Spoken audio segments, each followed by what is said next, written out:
Diriwayatkan oleh Imam Ahmad bin Hanbal dalam musnadnya bahwa ada seorang laki-laki yang bernama Nuaiman. Ini Nuaiman di kehidupan Rasul sallallahu alaihi wasallam ada orang yang seperti itu gitu. Orang yang sering minum minuman keras.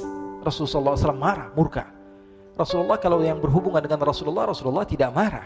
Tapi kalau sudah berhubungan dengan agama, Rasulullah SAW adalah orang yang paling marah, orang yang paling istiqamah dalam kebenaran. Maka Rasulullah panggil Nuaiman, apa yang kau lakukan? Dia katakan, aku minum minuman keras ya Rasulullah. Rasulullah cambuk dia. Kemudian dia bertobat kepada Allah. Kemudian ketahuan lagi minum. Kemudian dicambuk lagi oleh Rasulullah SAW, sehingga sebagian sahabat memukul dia dengan pukulan yang banyak. Sehingga apa yang berlaku? Sebagian sahabat mengatakan, la'natullahi ala Nuaiman. Semoga Allah melaknat Nuaiman. Dia mempermainkan Rasulullah. Dia bilang sudah mau taubat tapi minum lagi. Dia bilang sudah mau taubat tapi minum lagi. Maka Rasulullah SAW mengatakan, la tal'anuh fa innahu yuhibbullah wa rasulah. Kata Rasulullah, jangan kamu laknat Nuaiman, karena dia itu cinta sama Allah, cinta sama Rasulnya. Dalam riwayat dia dicintai Allah dan dicintai oleh Rasulnya Muhammad sallallahu alaihi wasallam. Ibn Majah menceritakan bahwa Nuaiman ini pernah suatu waktu diajak oleh Sayyidina Abu Bakar pergi ke negeri Syam. Negeri Syam itu di mana? Seperti yang diceritakan tadi, antara daerah Suriah, Lebanon, Yordania, kemudian Palestina. Daerah seperti itu. Umumnya orang Quraisy pada masa itu mereka memiliki rihlah berdagang, membeli dagangan ke Syam, kemudian dijual lagi di kota Makkah. Ketika itu Rasulullah SAW didatangi Abu Bakar. Sayyidina Abu Bakar mengatakan kepada Rasulullah, ya Rasulullah, saya mau izin ya Rasulullah. Mau apa? Saya mau ajak dua sahabat kamu ini ikut berdagang ya Rasulullah. Siapa kata Rasul? Nuaiman. Kata Rasulullah SAW, Nuaiman kamu mau ajak? Mau ngapain? Biar seru-seruan aja ya Rasulullah. Kata Rasulullah, ya sudah, saya izinkan kamu bawa Nuaiman. Ketika itu Sayyidina Abu Bakar membawa Nuaiman sama satu sahabat namanya Suwaibid ibn Harmalah. Siapa namanya? Suwaibid ibn Harmalah. Ini sahabat Rasulullah SAW yang memiliki sifat yang berbeda-beda. Kalau Nuaiman ini aneh. Pernah Rasulullah SAW dibawain makanan banyak, dikasih Rasulullah, dikasih sahabat semua. Semuanya sudah makan, tiba-tiba si Nuaiman ini, sahabat Nabi Nuaiman mengatakan kepada Rasulullah, ya Rasulullah, ini yang penjualnya, tolong kau yang bayar ya Rasulullah. Makanan udah habis. Makanan udah habis. Rasulullah SAW bingung, saya yang bayar. Akhirnya Rasulullah katakan kepada sahabat, ayo keluarkan uang, kita patungan, kita bayar.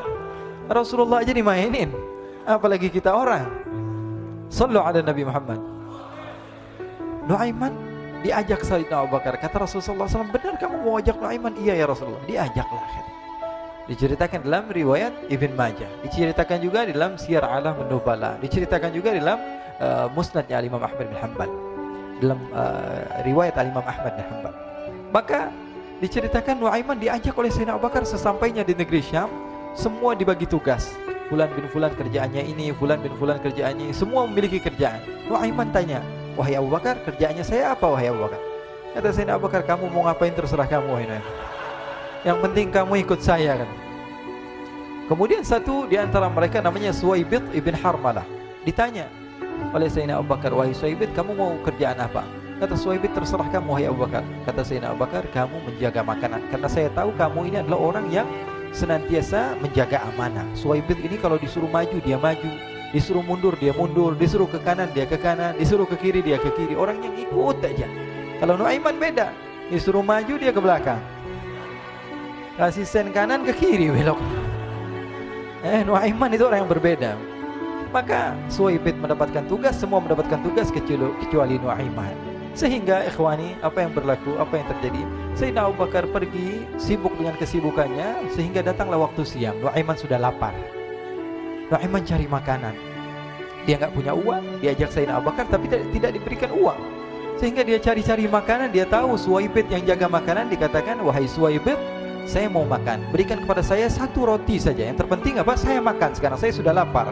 Kata Suwaibid, ya Allah Nuaiman, kita tunggu Abu Bakar saja sehingga dia datang, karena ini amanat. Amanat dari Abu Bakar, saya tidak boleh berikan kepada siapapun kecuali atas izin Abu Bakar. Kata Nuaiman, kasih saya makanan, kalau tidak saya bikin masalah sama kamu. Merah wajahnya Suwaibid, karena dia tahu, jangankan saya, Rasulullah aja dimainin. Bingung, apa yang harus saya lakukan? Akhirnya Nuaiman bilang, gampangannya aja, kata Nuaiman, kamu kasih saya makanan, atau kalau tidak saya bikin masalah sama kamu. Bingung Suhaib pikir panjang. Setelah itu dia katakan, ya sudah Nuaiman, saya tetap mau jaga amanah Abu Bakar, karena saya takut ini adalah perintahnya Allah, perintahnya Rasulullah sallallahu alaihi wasallam, dan perintah daripada Abu Bakar sahabatnya Nabi. Kata Nuaiman, kalau memang begitu kamu maunya, ya sudah, berarti kamu ngajakin berantem sama saya. Nuaiman pergi ke pasar. Dia cari-cari tempat penjualan hamba sahaya. Dia lihat-lihat beberapa hamba sahaya. Ini berapa harganya? Ini katanya 10 qalanis. Ini berapa? Ini harganya, hitungan orang zaman dahulu, kita sih hitung seperti dirham, berapa ratus dirham gitu, 200 dirham. Yang ini berapa? 300 dirham. Yang ini berapa harga hamba sahaya? 300 dirham. Harganya antara 300, 200 sampai 100. Kemudian Nuaiman mengatakan kepada penjual hamba sahaya tersebut, saya punya juga hamba sahaya, tapi saya jual cuma 20 dirham saja, murah. Katanya, apa benar ada hamba saya harganya segitu? Iya, karena dia punya aib, ada kekurangan. Apa? Nanti kalau kalian tangkap, dia bakalan teriak, saya ini bukan hamba sahaya tapi orang merdeka. Akhirnya semua orang berkumpul mau beli.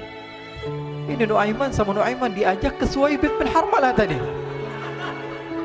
Kata Nuaiman, itu ada orang yang berdiri sedang menjaga makanan, itu hamba sahaya saya, tangkap saja. Oh baik. Diberikan uang 20 dirham, dimasukkan oleh Nuaiman ke kantongnya, kemudian Suhaib ditangkap. Ketika ditangkap, Suhaib teriak, saya bukan hamba saya orang merdeka.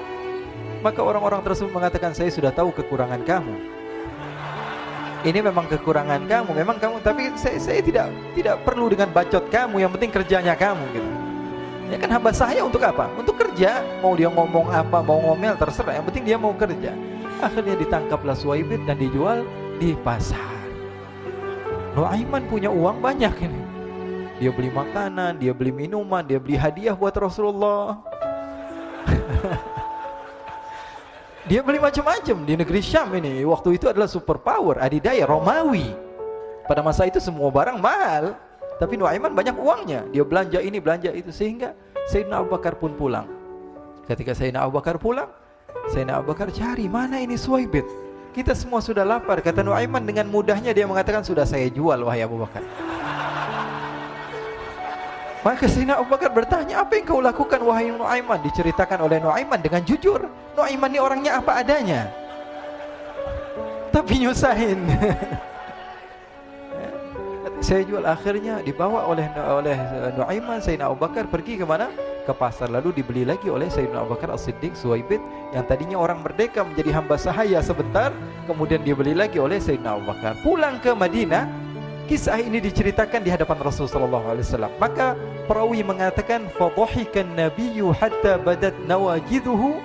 Ketika diceritakan kisah Nuaiman tersebut dengan Suhaib, Rasulullah tertawa sejadi-jadinya, sehingga gigi geraham Rasulullah SAW nampak di wajah mata para sahabat. Sehingga perawi lain mengatakan, 1 tahun berlalu Rasulullah, setiap ada tamu yang datang pada Rasulullah, Rasulullah akan ceritakan kisah Nuaiman menjual Suhaib tersebut. Jadi ada ikhwani, jangan kalian kira Rasulullah SAW itu hidup di satu masa sahabat-sahabatnya itu seperti ustadz-ustadz yang khusyuk, yang kayak Habib bin Anis ini banyak.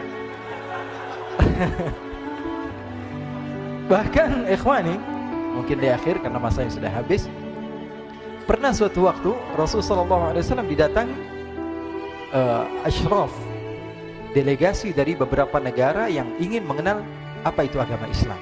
Sehingga mereka datang ke rumah Rasulullah SAW membawa unta, kendaraan yang ketika itu kendaraan yang paling mahal mereka miliki, itu untanya yang paling mewah. Diikat di depan rumah Rasulullah SAW. Tamunya pun masuk, duduk bersama Rasulullah SAW. Di depan rumah Rasulullah SAW ada beberapa sahabat. Ada Sayyiduna Hamzah. Kalian tahu Sayyidina Hamzah adalah orang yang pemberani. Ada Sayyiduna Umar. Kalian tahu Sayyidina Umar adalah orang yang pemberani. Ada Sayyiduna Ali bin Abi Thalib. Ada Sayyiduna Sa'ad bin Abi Waqqas. 4 sahabat ini lagi nongkrong gitu depan rumahnya Rasulullah SAW, berjaga sebelum Allah Subhanahu wa taala turunkan ayat wallahu ya'simuka minan nas.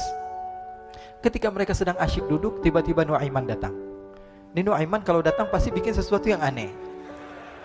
Bahkan dikatakan tidaklah Rasulullah SAW dalam keadaan bersedih, kecuali Nuaiman datang Rasulullah akan tersenyum. Jadi sebagian sahabat itu senang kalau sudah Nuaiman datang, pasti Rasulullah bahagia.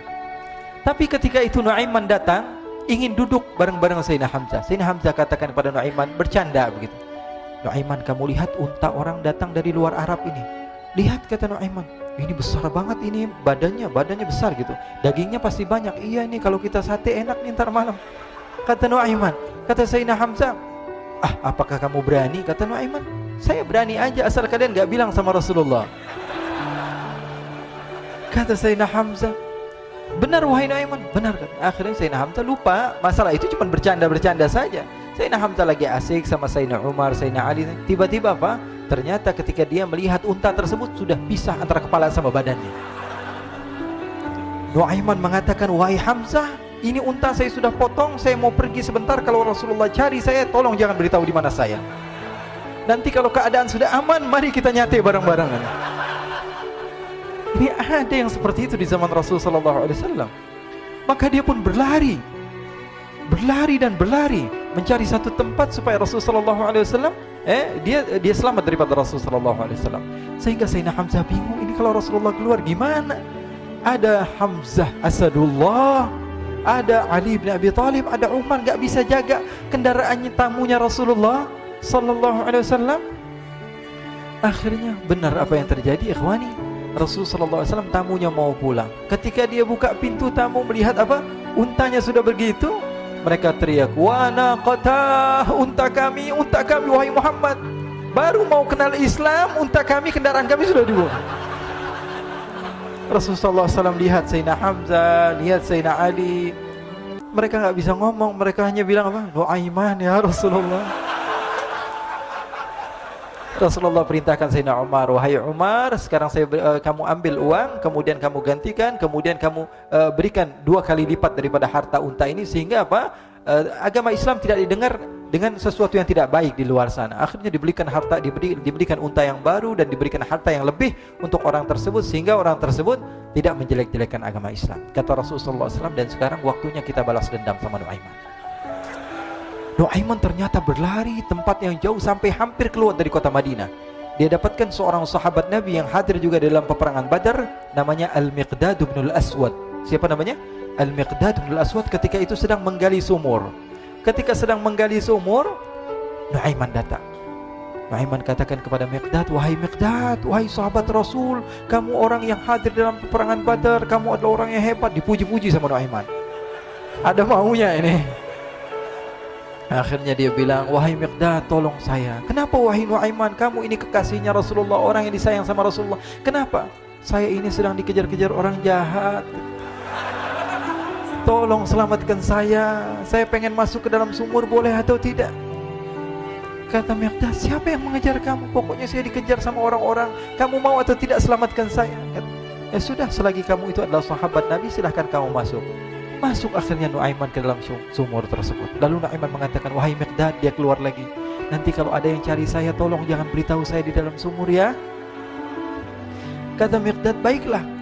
Kata Nuaiman, siapapun yang bertanya tentang saya, kamu tidak akan kasih tahu? Iya, kata. Walaupun Rasulullah yang tanya saya? Katanya, enggak mungkin Rasulullah datang ke tempat sejauh ini. Iya, walaupun Rasulullah. Akhirnya masuk Nuaiman. Setelah beberapa menit Rasulullah dan rombongan benar datang. Miqdad bingung ini. Ini kenapa Rasulullah datang ke RW kami ini? Ada apa ini Rasulullah sampai sejauh ini? Ditanya, ya Rasulullah, ada apa ya Rasulullah? Kata Rasulullah, saya cari Nuaiman. Di mana Nuaiman? Inna lillah, kata Miqdad. Enggak dijawab ini Rasulullah. Kalau dijawab saya ingkar janji. Akhirnya apa dia katakan? Wahai Rasulullah, mata saya tidak memandang kepada Nuaiman, tapi tangannya nunjuk ke dalam sumur. Sahabat. Apa dia bilang? Mata saya tidak melihat kepada Nuaiman, tapi tangannya nunjuk ke sumur. Akhirnya dibuka sama Rasulullah, Nuaiman muncul. Kata Rasulullah, Nuaiman, kamu bikin malu saya, wahai Nuaiman. Ya Rasulullah, yang bersalah bukan saya, tapi orang yang mencari saya bersama kamu ya Rasulullah. Akhirnya Rasulullah nengok siapa, ternyata Nuaiman sudah lari kabur. Sallu ala Nabi Muhammad. Kisah-kisah seperti ini sebenarnya banyak sekali ya. Ini menunjukkan kepada kita bahwa kehidupan Rasulullah itu begitu indah.